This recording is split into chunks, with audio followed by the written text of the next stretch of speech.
El vástago. Ante todo deben ustedes saber que yo soy un gallo y que mi esposa es una gallina. Esto puede parecerles extraño, ya que entre las aves de corral es tan elevado el índice de analfabetismo que llega a resultar fabuloso el hecho de que alguno de nosotros pueda escribir, aunque solo sea una parte de sus memorias. En efecto, esta narración no constituye, por cierto, el total de mi autobiografía, sino tan solo algunos episodios relacionados con la fugaz aventura de mi paternidad y de la maternidad de mi esposa. Otro antecedente susceptible de producir extrañeza podría ser mi monogamia, ya que es cosa sabida que la inmensa mayoría de los varones de mi especie alternan sexualmente con 10, 20 o 30 gallinas a la vez. Por mi parte, no me avergüenza de confesar, confesión que me parece heroica, considerando el fuerte prejuicio donjuanista que parece dominar sin excepciones a los maridos en general, resultando dificilísimo para un caballo, un loro, un búho o un hombre confesar lo que voy a confesar. No me avergüenza establecer el hecho consistente en mi ignorancia de otras gallinas, no habiendo conocido carnalmente ninguna fuera de Julieta. Julieta es mi mujer, o sea, mi gallina. Justo es dejar en claro que en esta omisión o limitación no existe mérito o deficiencia que me sea achacable, ya que mi castidad, o si se prefiere, la limitación de mi lujuria, se debe simplemente a que, aparte de Julieta, no existen en el estrecho círculo de nuestras relaciones sociales ninguna otra gallina. Nuestra pequeña comunidad es muy restringida, o si prefiere, provinciana, componiéndose en total de un gallo, yo, una gallina, mi esposa, 3 cerdos, un gato, 4 perros, una cabra y un hombre. Este último es un sujeto octogenario que se cubre invariablemente la cabeza con un jockey y que es gran amigo de mi mujer, de mi gallina. Cuando ella pone o ponía un huevo, cacareaba puntualmente a objeto de darle aviso para que lo viniera a recoger, conociendo su debilidad por los huevos revueltos a la hora del desayuno. Perdonen mi asquerosa redacción, pero a decir verdad, los gallináceos nunca nos hemos distinguido por nuestra habilidad en el campo de la literatura.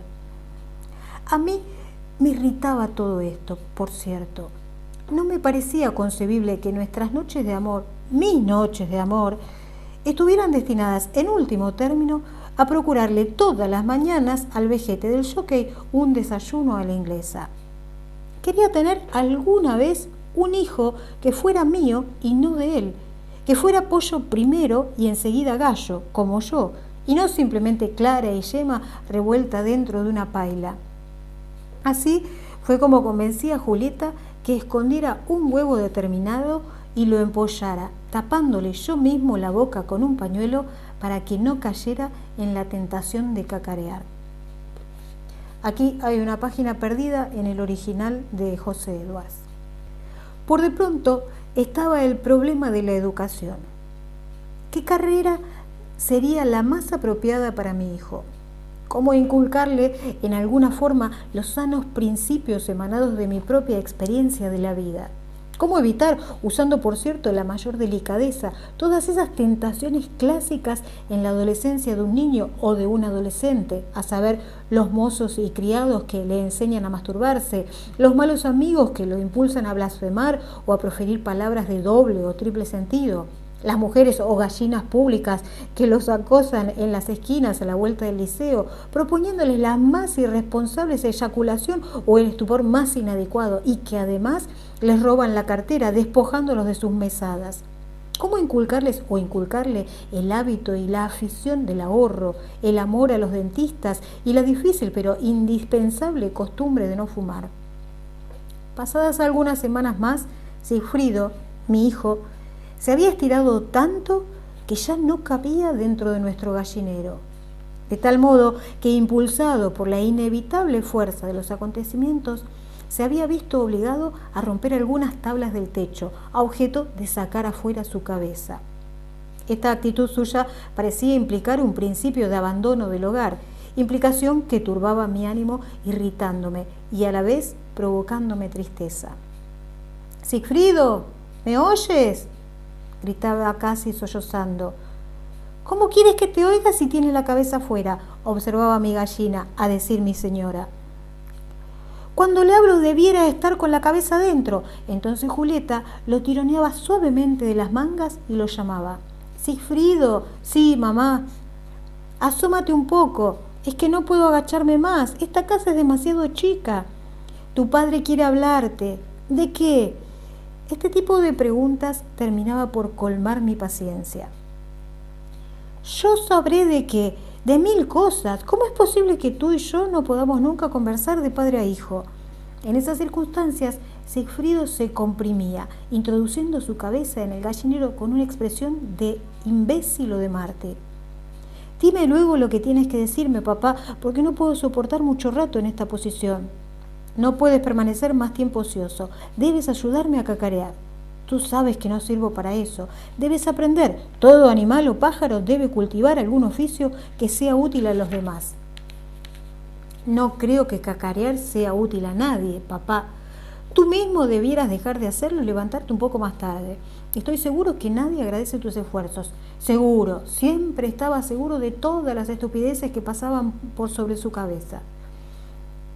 Invariablemente, después de proferir este tipo de insolencias, la sacaba otra vez para afuera, me refiero a su cabeza, y no había forma de que volviera a entrarla a escucharnos. En vano lo tironeábamos y le golpeábamos las piernas y el trasero. «Sigfrido, Sigfrido». Todo era inútil. Sigfrido no se inmutaba ni respondía, manteniéndose inmóvil y rígido como una taimada columna, mitad presente y mitad ausente, contemplando las estrellas o la luna, o quizá algo todavía menos interesante. Hablando con entera propiedad, no podía decirse de él que fuera un joven colérico en el sentido que se da ordinariamente a esta palabra. En efecto, se movía poco, hacía poco ruido y jamás aprendió a bailar rock and roll.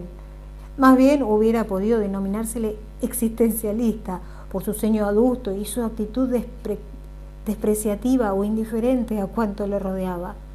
Un psicólogo o un psicosociólogo lo habría catalogado sin titubear entre aquellos adolescentes cachorros o volátiles afectados por una neurosis de guerra, a pensar que en nuestra pacífica comunidad jamás se había producido el más leve disturbio o la más inofensiva discusión.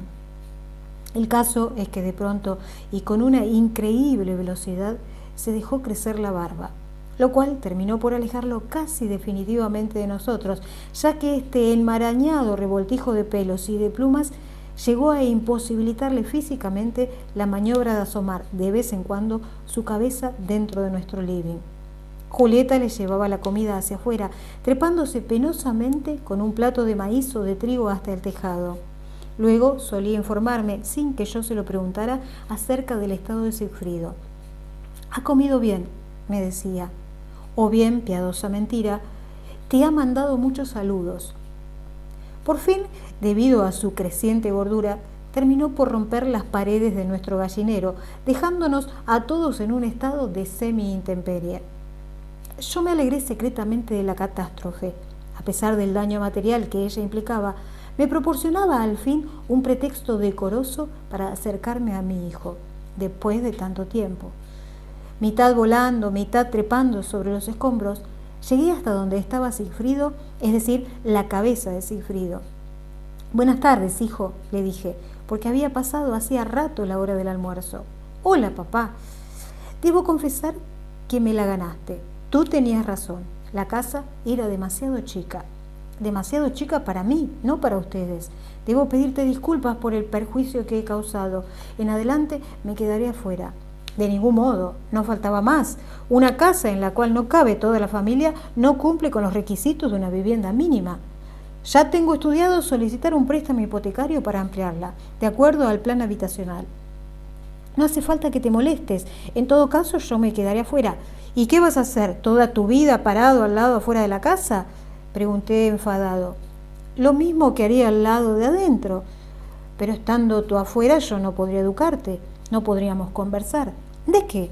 De tu futuro, por ejemplo. Debes pensar en estudiar una carrera, para cacarear o para otra cosa más a tu gusto.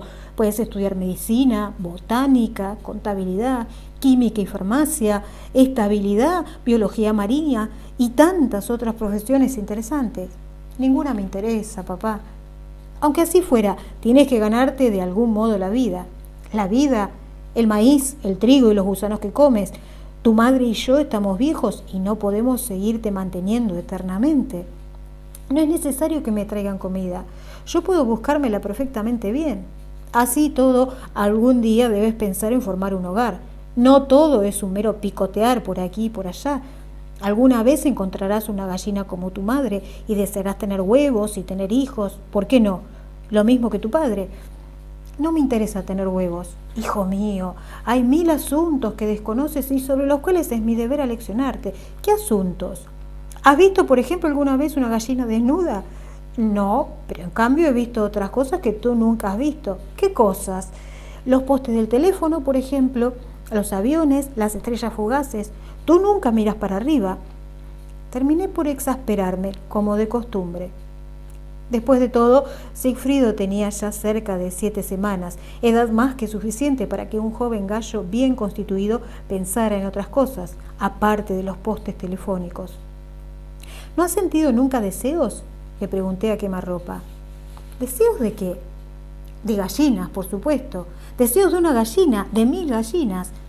Sigfrido me miró con una expresión de ironía cansada, no exenta de lástima, y de pronto, sin saber por qué, yo mismo me sentí un poco ridículo, sensación que me hizo perder el aplomo y hasta el equilibrio.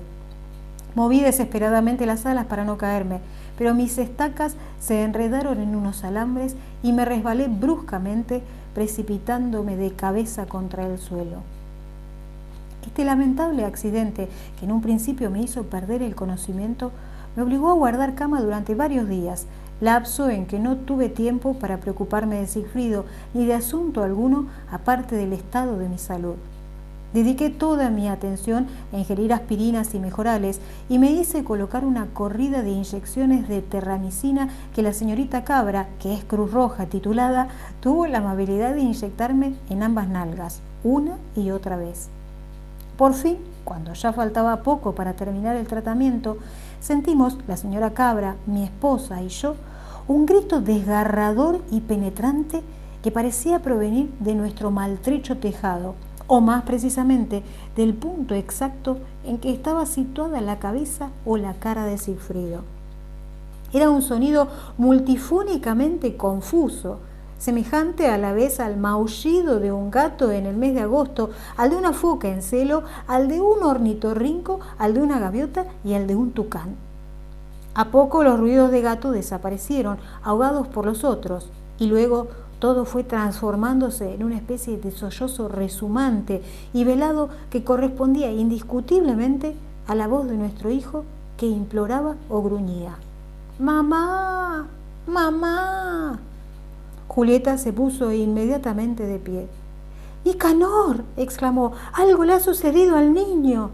Los tres salimos corriendo y trepamos como pudimos hasta el lugar del suceso. Incluso la señorita Cabra, que si bien no tenía alas, era un excelente alpinista. Casi inmediatamente aparecieron los señores perros ladrando y dando saltos y los señores cerdos crujiendo excitadamente y detrás de ellos, don Vladimir agitando los brazos y moviendo su grueso y rústico bastón. La cara de Sigfrido estaba rasguñada y cubierta de sangre y de su boca salía o entraba la erizada cola del señor gato. En el primer momento no comprendimos bien si lo estaba comiendo o vomitando. Enseguida la incógnita se despejó, ya que la cola empezó a desaparecer o a introducirse en la boca de Sigfrido, quien procedió a mascarla y a tragarla silenciosamente en medio de una general expectación. Sus primeras palabras fueron como de disculpa. Estaba aburrido de comer trigo. Luego empezó a llorar, hundiendo su inmensa cabeza en el hombro diminuto de su madre. Sus lágrimas estaban mezcladas con sangre y saliva y también con numerosas gotas de sudor. Yo no sé qué objetivo persigo al escribir estas líneas, como no sea el de martirizarme en forma ciertamente inútil y quizás viciosa. En este instante estoy sentado en mi reconstituido gallinero con una pluma en mi pata, pluma que he arrancado hace poco de mi propia espalda.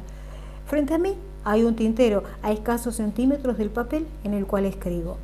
A ratos siento la tentación de vaciarlo encima de la presente historia, borrándola para siempre. No puedo hacerlo, sin embargo, y sigo escribiendo. Algo me obliga o me impulsa a terminar de cualquier manera. Continúo. Una vez pasado el primer momento de asombro, un murmullo de indignación brotó de todas las gargantas. Se oyeron voces de ¡asesino! ¡Monstruo! ¡Chacal! Y otros epítetos igualmente violentos y amenazadores. Por último, la señorita Cabra se puso a gemir, dando gritos agudos y estridentes. De todos los vecinos era la más amiga del señor Gato, con quien, según solía murmurarse, había tenido en su juventud un discreto y platónico flirt. «Es un criminal peligroso», exclamó uno de los señores cerdos. «Si alguien no lo detiene, terminará comiéndonos a todos». «Debe ser sometido a juicio», observó otro cerdo con voz temblorosa. A continuación de estas palabras, los señores perros, de acuerdo a la ancestral costumbre de su especie, consistente en repetir muchas veces lo mismo, empezaron a ladrar o a gritar agresivamente. «¡Paredón! ¡Paredón! ¡Paredón!». Comprendí que la situación era crítica y en su gesto desesperado traté de interponerme cubriendo, aunque solo fuera moral o simbólicamente, el cuerpo de Sigfrido. «Señores», expuse, «no pretendo justificar en modo alguno los tristes sucesos que han ocurrido y que son del dominio público, ni la responsabilidad que en ellos pudiera caber a la persona de mi hijo. Solo está en mi ánimo pedir que sean enfocados dentro de un espíritu de equidad, justicia y humanidad, o animalidad, como corresponde hacerlo a seres o individuos civilizados. En otros términos, sugiero que se designe un tribunal que califique los hechos, determine el grado de responsabilidad que pudiera achacarse respecto a ellos a cada uno de los presentes y califique en conciencia las sanciones que fueran aplicables». Un diluvio de chiflidos e imprecaciones fue la respuesta que obtuvo mi pequeño discurso. «¡Que lo fusilen!», ladró uno de los perros. «¡No merece vivir!», gruñó uno de los chanchos. Así todo, mi emoción logró sobreponerse al nerviosismo ambiente y se logró, después de muchas ponencias y contraponencias, llegar a la constitución de una mesa calificadora o juzgatoria compuesta en primer término por don Vladimir en la capacidad de presidente y en segundo término por don Thierry, uno de los cerdos, el más gordo de ellos, en el puesto de vicepresidente. Mi esposa y yo, considerada nuestra calidad de personas implicadas en el asunto, fuimos privados alternativamente de los derechos de voz y de voto, conservando Julieta el derecho de voto y yo únicamente el de voz. El debate se centró alrededor de dos criterios contrapuestos. Uno consistente en recomendar la ejecución de Sigfrido y otro que preconizaba su encarcelamiento, terminando por triunfar una tercera solución: el ostracismo. Sigfrido sería obligado a abandonar para siempre el lugar y en caso de contravenirse este orden sería inmediatamente fusilado.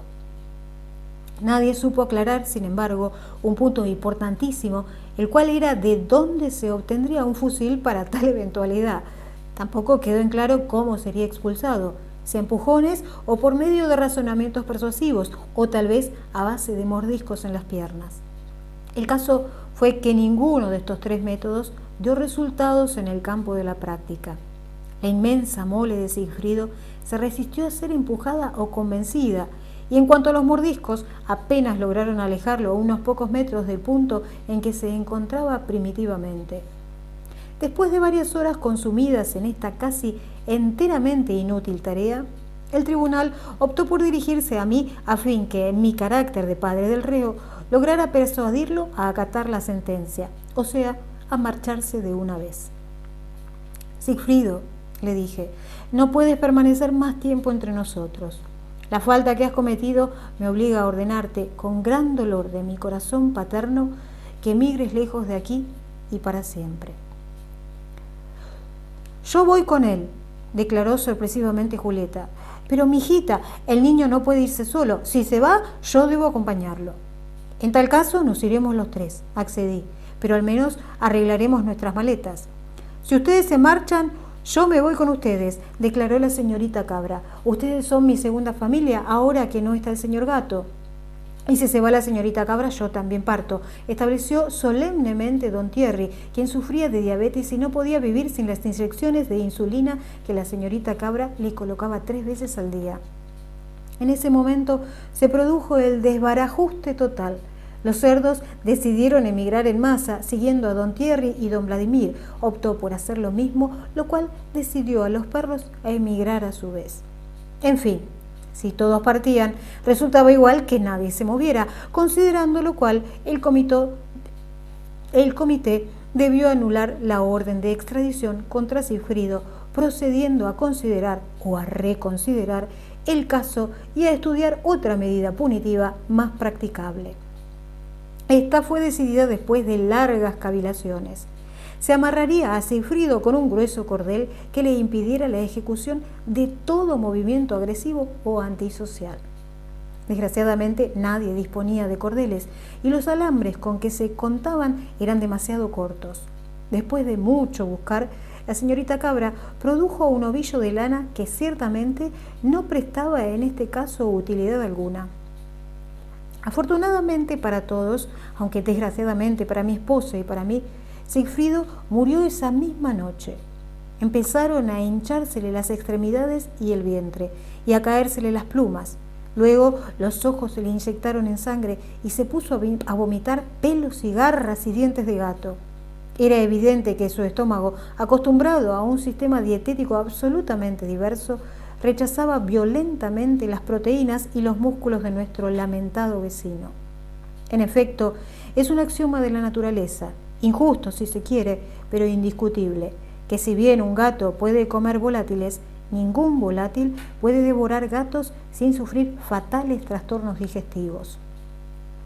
A las primeras horas de la madrugada, Sigfrido recobró su lucidez por breves minutos, tiempo suficiente para despedirse de Julieta y de mí. «Mamá, papá», balbuceó con voz quebrada. Luego intentó un último, débil aleteo y expiró. Su cuerpo inmenso se desplomó como un rascacielos abatido por un terremoto y quedó helado, inerte y rígido, como una montaña descomunal y silenciosa a pocos pasos de nuestro averiado gallinero. Enterrarlo estaba fuera de cuestión, ya que habríamos necesitado años, Julieta y yo, para acabar una fosa proporcionada a su volumen. Optamos pues por cubrirlo con papeles de diarios, cartones y trozos de fonolita, tarea que nos ocupó gran parte de la noche. Al día siguiente nos levantamos tarde y, en señal del duelo, por primera vez en 20 años, dejé de cacarear. Esto contribuyó tal vez a que toda nuestra comunidad durmiera algunas horas más que de costumbre. A eso del mediodía empezaron a llegar uno a uno con aire compungido y apenas consolable, como correspondía a visitas o visitantes de pésame. Al parecer, la noticia se había divulgado a eso de las 11 y cerca de las 12:30 apareció don Vladimir con un gran ramo de flores moradas para Julieta. Luego llegó la señorita Cabra con la cabeza cubierta por un espeso velo y a continuación se presentaron los señores cerdos vestidos de negro, de pies a cabeza. En cuanto a los señores perros, venciendo por una vez su incontenible vocación de ladrar y gruñir, se limitaron a aullar discreta y prolongadamente, manteniendo una distancia respetuosa. La palabra oficial correspondió a don Thierry, el jefe de los cerdos, quien, haciéndose portavoz de todo el grupo, improvisó un breve y emotivo discurso mientras apretaba mis estacas con sus carnosas pezuñas. Su hijo, don Nicanor, tenía la pasta de los grandes animales y las grandes aves, conductoras de bandadas y rebaños. Los mismos nerviosismos y exabruptos propios de su extrema juventud denotaban en él un temperamento inquieto que prometía sin duda llevarlo muy lejos. Su existencia fue prolongada en el albor mismo de sus posibilidades, cuando, no a dudarlo, estaba a punto de desplegar sus alas para convertirse en un gran estadista o tal vez en un filósofo.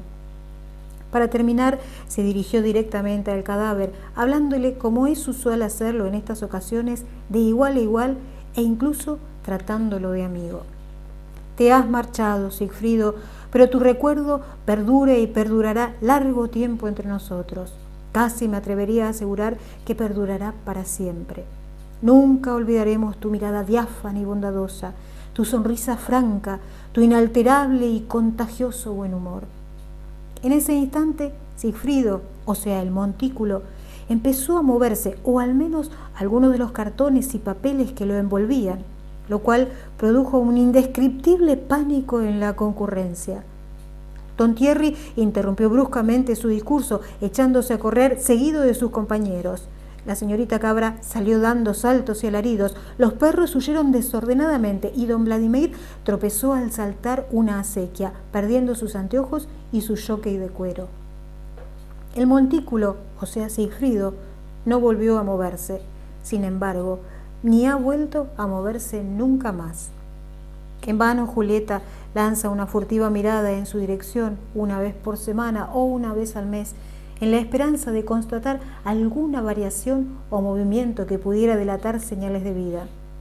El promontorio continúa manteniéndose inmóvil como en todos los promontorios. Con el tiempo, los papeles han empezado a cubrirse con tierra y arena esparcida por el viento y han brotado malezas, musgos y flores silvestres, transformándolo en una verdadera colina, verde y compacta como son todas las colinas. En cuanto a nosotros, mi gallina y yo, hemos continuado viviendo pacíficamente sin que nuestra existencia haya presentado desde entonces mayores alternativas. Hemos seguido fabricando huevos, aunque con menos frecuencia, y cacareando, aunque con un disminuido vigor. Al andar de los años, nuestro cacareo mismo se ha hecho más homogéneo, o sea, mi cacareo ha degenerado un tanto, asemejándose al cacareo de Julieta. La U y la I han ido declinando hacia la O, de tal modo que en vez de cucurucú o kikiriki, he llegado a claudicar por comodidad hasta el extremo de decidir cocorocó a la manera o al estilo de mi esposa. En fin, ya no suelo madrugar como en los viejos tiempos, y mi canto tiende más bien a anunciar, en colaboración con Julieta, la llegada de nuestros huevos, dejando que el sol se anuncie, o sea, haga evidente por sí mismo. Al terminar esta narración, más bien triste que alegre, y en todo caso insensata, o sea, desprovista de sentido, se me vienen a la memoria aquellas geniales palabras de un personaje de Shakespeare. La vida es un cuento contado por un idiota, lleno de sonido y de furia que no significa nada. En este caso el idiota soy yo, por supuesto, y el sonido y la furia corresponden exactamente a la melancólica biografía del único hijo que me ha correspondido tener. Aún no he logrado determinar en conciencia si hice bien o mal en tapar la boca de Julieta con un pañuelo, obligándola a empollar ese huevo hasta su germinación, o si por el contrario hubiese sido preferible ofrecérselo como de costumbre a don Vladimir, para que lo hubiera ingerido revuelto con otros huevos, con sal y pimienta, en la tibia penumbra de su pequeño comedor. Esta duda me parece aplicable, por lo demás, no solo al caso de Sigfrido, sino al de todos nosotros, gallos, gallinas, gatos, perros y hombres, en el supuesto que los hombres, los perros y los gatos también pusieron huevos y provinieran de ellos. Sin otro particular, saluda a ustedes muy atentamente Nicanor Artaza Díaz Valdés, Gallo. José Edwards.